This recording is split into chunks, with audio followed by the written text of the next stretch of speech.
शहबाज शरीफ ने अपने एक इंटरव्यू में कहा है कि वो लंदन जाएंगे और लंदन जाकर उनका मिशन ये होगा कि अगर ज़रूरत पड़ती है तो वो अपने भाई नवाज़ शरीफ के पाँव में बैठने को भी तैयार हैं ताकि उनको वो बाज़ मुख्तलिफ मामलात पर मना सकें। आज हम आपको बताते हैं कि वो कौन से इश्यूज़ हैं जिनके ऊपर शहबाज शरीफ समझते हैं कि नवाज़ शरीफ को कन्विंस किया जाए। लेकिन हम आपको बताएंगे कि क्या शहबाज शरीफ अगर उनको लंदन आने की परमिशन मिलती है, उनका नाम अगर एग्ज़िट कंट्रोल लिस्ट से निकलता है, तो क्या शहबाज शरीफ अपने मकासद में कामयाब हो सकेंगे? क्या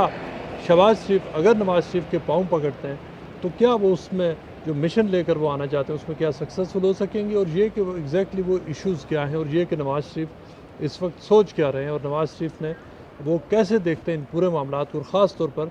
शहबाज शरीफ के इंटरव्यू को, चूँकि शहबाज शरीफ की तरफ से ये कहना कि उनको अगर नवाज़ शरीफ के पाँव भी पकड़ने पड़े तो वो पकड़े, उस सिलसिले में वो हिचकिचाहट का मुजाहरा नहीं करेंगे। नवाज़ शरीफ ने यहाँ पर अभी तक जो शहबाज शरीफ जब से जेल से बाहर आए और उसमें नवाज़ शरीफ को मुख्तलिफ मुस्लिम लीग का एक फैक्शन है जो नवाज़ शरीफ को ये कहता है कि वो अपना जो मुख्तलिफ उनका बयानिया है मुख्तलिफ अमूर के हवाले से, ख़ास तौर पर इस्टेब्लिशमेंट के हवाले से, कि उसको वो चेंज करें। और ये कि ये ज़रूरी है कि जो अगले इलेक्शंस आने हैं उन इलेक्शन से पहले PMLN को उनको मशवरा ये दिया जा रहा है कि उनकी जो स्ट्रेटजी है वो मुख्तलिफ हो,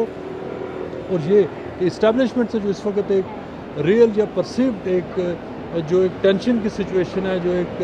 जो जंग की सूरत हाल है, इसको बदला जाए। अगर मुस्लिम लीग के उस फैक्शन का ये ख्याल है कि अगर इलेक्शंस को एक बार फिर अगर जो उनके ख्याल में मैनिपुलेट किया गया, जिसका उनको खदशा 2018 में भी था और अब भी है कि अगर इस्टेब्लिशमेंट ने क्लियर साइड ले ली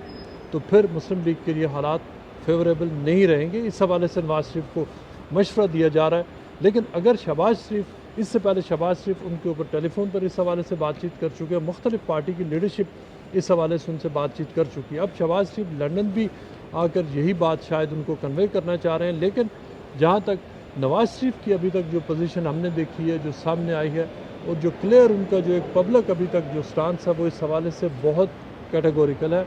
नवाज़ शरीफ ने शहबाज शरीफ और दीगर जितने भी लोग हैं पार्टी के, उनको बहुत वाज़ेह तौर पर ये कह दिया है कि जब तक जो टर्म्स ऑफ द गेम है वो चेंज नहीं होती, जब तक जो बुनियादी उनके मुतालबात हैं और उसमें सबसे जो फंडामेंटल उनकी डिमांड है कि फ्री एंड फेयर इलेक्शन हो, जब तक उस बात की यकीन दहानी नहीं कराई जाती,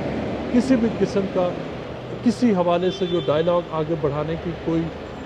उसकी कोई लॉजिक समझ नहीं आती है। वो ये समझते हैं कि इससे पहले जो नवाज़ शरीफ का ये व्यू पॉइंट है कि 2018 के जो इलेक्शंस थे उसमें उन इलेक्शंस को रिग करके उनको इलेक्शन से बाहर रखा गया, ये उनका व्यू पॉइंट है, ये उनका एलिगेशन है, ये पूरी उनकी पार्टी का मौक़िफ़ है। वो अब भी ये समझते हैं कि अगर जब तक इस हवाले से पेशरफ्त नहीं होती, किसी भी किस्म के जो स्टेक होल्डर्स हैं उनसे वो समझते हैं कि बातचीत या डायलॉग को ओपन करना फजूल एक्सरसाइज होगी। उसके साथ साथ नवाज़ शरीफ ये कहते हैं कि वो किसी भी किस्म की जो बातचीत है वो उसके लिए तैयार है, लेकिन वो बातचीत वो सीक्रेटली नहीं होनी चाहिए, और ये कि वो बातचीत उसकी जो टर्म्स एंड कंडीशंस ये होनी चाहिए कि जो 2000 जो आगे इलेक्शन होना है, वो जब भी जनरल इलेक्शन हो वो मुकम्मल तौर पर फ्री एंड फेयर हों, और उसमें कोई भी जो रियासती इदारा है वो किसी की साइड ना ले। और ख़ास तौर पर वो उस पर बार बार कह रहे हैं कि 2018 से पहले जिस तरह जुडिशरी और बाज़ इदारों ने क्लियर साइड ली और पाकिस्तान तहरीक इंसाफ के उनके ख्याल में हमायत की, वो वाली बात अब रिपीट नहीं होनी चाहिए। लेकिन इसके साथ साथ वो ये भी कह रहे हैं कि 2018 वाले हालात अब नहीं हैं, और मुख्तलिफ जो पंजाब में होने वाले जो ज़िमनी इंतखाबात हैं जिससे मुस्लिम लीग के जो उन्होंने अपनी सीटें रिटेन की हैं और उसमें उनको हुकूमत की तरफ से वो हुकूमत उनको हरा नहीं सकी, वो समझते हैं कि पंजाब में उनका वोट बैंक बड़ा है, और इसका वो बार बार अपने वो फॉलोअर्स को ये बता रहे हैं कि पंजाब में उनका जो वोट बैंक है वो अभी तक इंटैक्ट है, और ये कि मौजूदा हुकूमत की पॉलिसीज़ की वजह से, महंगाई की वजह से जो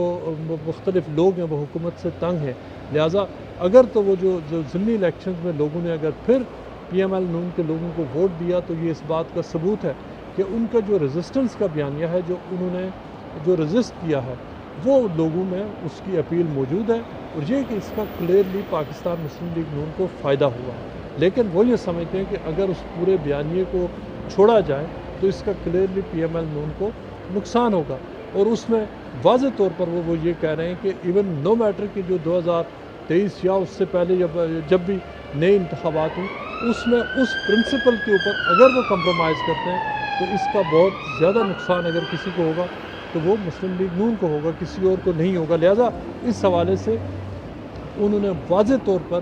یہ جو لائن ہے یہ انہوں نے شہباز شریف کو آلریڈی پہنچا دی ہے کہ یہ وہ منیمم ٹرمز اینڈ کنڈیشنز ہیں جس کے اوپر بات ہو سکتی ہے، اور جس میں جو مختلف جو ان کی پہلی جو موسٹ امپورٹنٹ ڈیمانڈ ہے کہ نان انٹرفیئرنس ان پالیٹکس، کہ یہ چیز اگر جب تک ختم نہیں ہوتی اس وقت تک کوئی فائدہ نہیں ہے، نہ نئی حکومت بنانے کا، نہ انتخابات میں جا کر پارٹیسپیٹ کرنے کا، اور نہ ہی کسی ڈائیلاگ میں انٹر ہونے کا۔ وہ یہ سمجھتے ہیں کہ یہ وہ پالیسی ہے جو مسلم لیگ کو آگے لے جانی ہے، اور اس کے اوپر چلتے ہوئے ہی ان کے خیال میں مسلم لیگ کو جو اپنی جو کرنٹ اس کا ووٹ بینک ہے، جو اس کی پاپولیرٹی ہے، وہ برقرار رہ سکتی ہے۔